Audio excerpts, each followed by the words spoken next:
Hey guys, welcome to the channel and to your reading. My name is Sam, and I am so pleased that you are here. I just finished up another reading, which they had me draw 3 decks for, and we didn't use the third. And I was going to pack things away, but it was like, no, separate reading for the third one. So that's what we're going to do. I think it's going to be a little bit of a spread. We'll see what comes out. Um, yeah, for your highest good and for mine. Let's see.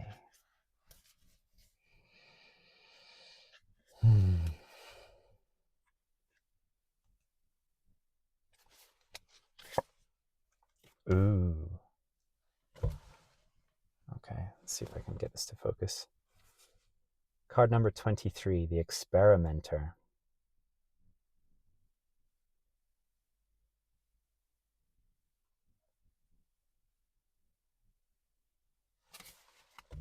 The Experimenter.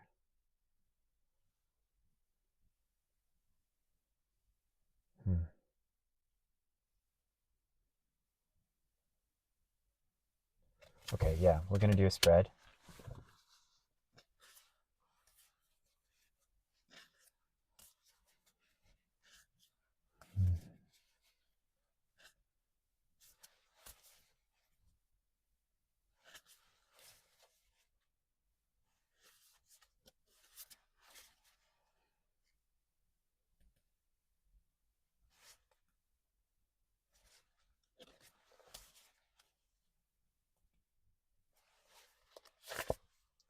Very insistently, this one. 40, the Homebody.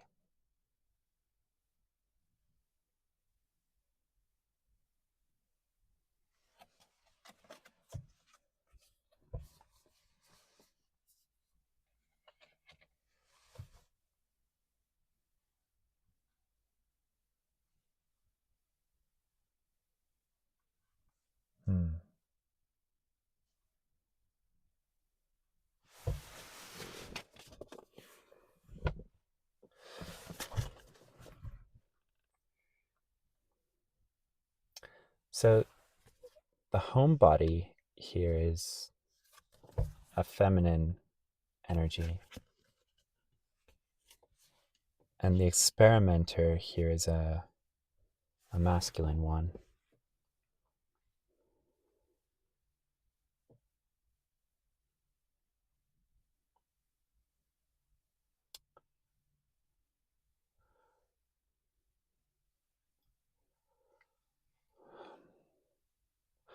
I think someone here is having this problem because I have this problem. And I'm equipped to talk about it, or at least to empathize.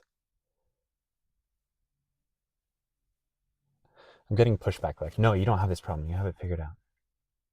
Or like, it's in the works, which is kind to say, but I don't. I describe this as a problem. That's a linguistic misstep. A problem is like a definite obstacle that you can solve, right? You can resolve. I think what's being talked about here is more processual, more something that you have to navigate over time. And it could honestly be something that you never truly feel like you have figured out. Because it's an energy thing and you have to adapt to the energy of each day, of each moment, of your body, of the larger collective energy, of the space that you're in, right? I think about all of these things as an intuitive. So there's something that you're doing that heavily relies on, whether you know it or not, the divine feminine aspect of that receptivity, um, of that creativity that comes straight from source. Um, this fertility of creation that is essentially feminine, divine feminine. And there's this feeling of like, okay, but when do I incorporate the masculine? Because it feels like I need to be doing this in a more planned, like I need to add some structure. And I think this is coming out to tell you, to help you understand when these are beneficial. This just feels like a little hint. Um,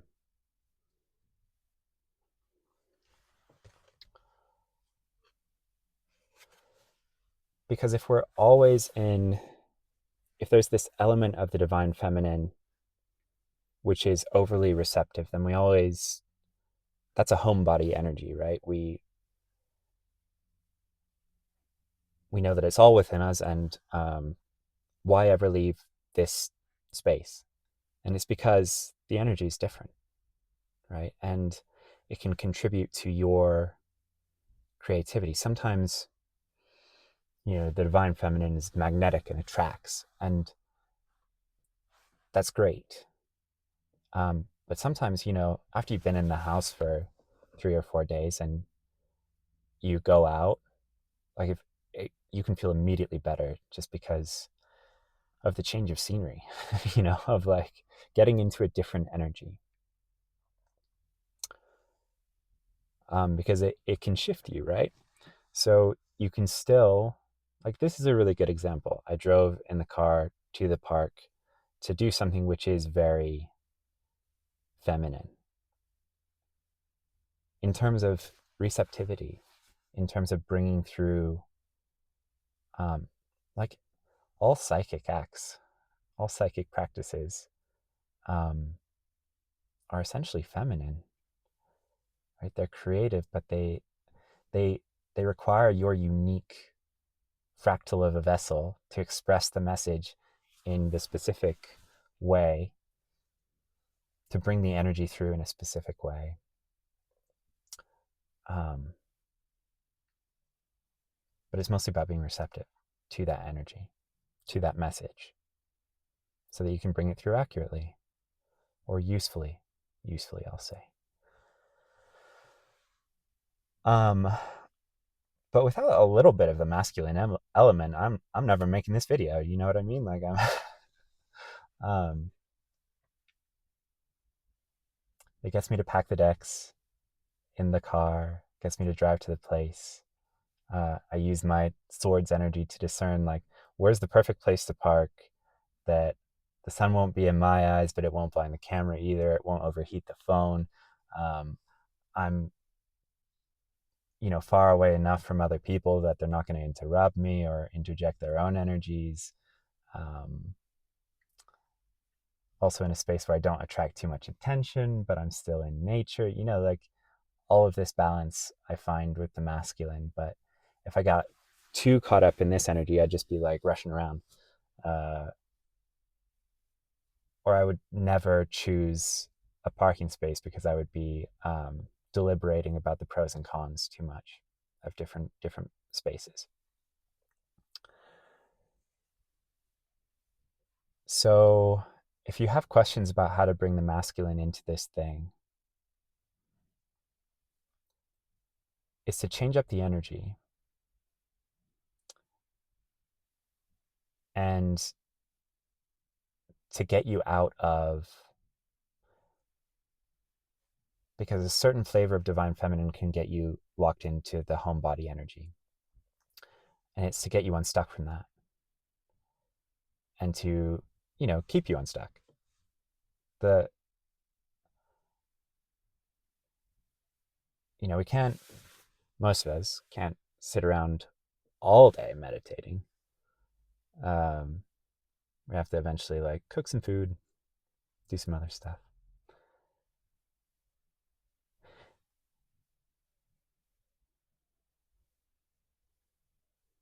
I think this is partially a reminder of the importance of the balance.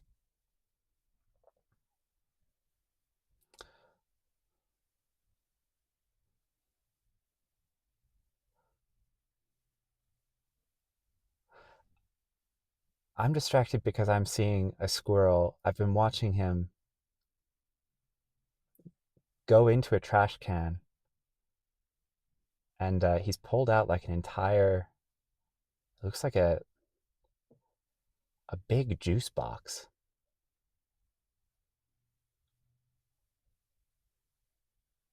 Like a huge cardboard juice box. And he's now chewing at the bottom to get into it. And he's been like just a busy busy beaver the entire time I've been watching him. And I'm calling him a him because of this message. It's like very masculine action, right? He's getting resources, right? Like that's another use for the masculine, the gathering of resources and stuff. I don't know, maybe someone, this is a constant balance. Maybe someone thinks that they're being overly one or the other, and this is coming to say, like, hey, no, actually, just think about the balance in what you're doing between the two things, and you'll find that it is actually pretty balanced because we're raised in a hyper masculine society, um, where it feels like, we've been bodily trained to feel like if we're not doing those masculine productive activities, then are we actually getting anything done? Like, what have you actually done today? And it's not, this might just be a reminder to say, like, hey, um, whatever you're doing is a primarily feminine activity, which is why it might feel like there's not enough masculine action in it, but there actually is, because the masculine has a place in this. It's maybe just not the it's like captain, co-captain, right? It's maybe just not the primary energy. The primary energy is the feminine, and the masculine assists. Um, and it'll change at different times. Like, yeah, that's what I think this is that someone is like, I'm not doing enough masculine activity.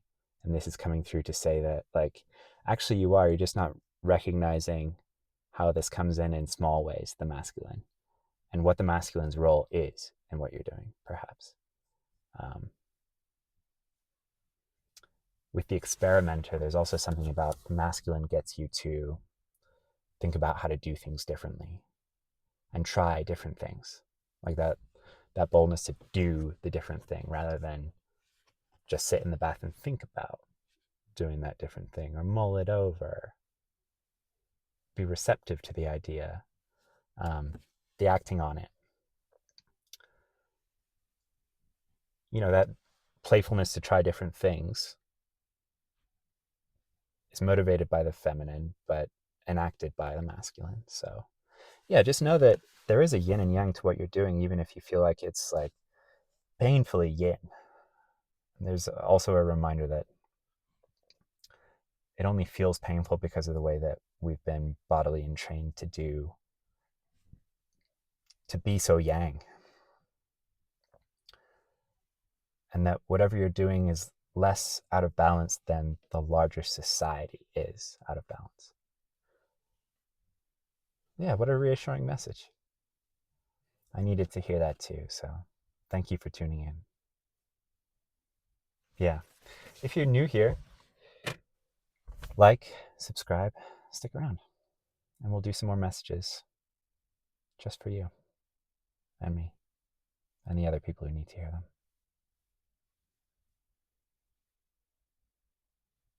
All right. Take care, guys, and I will see you in the next one.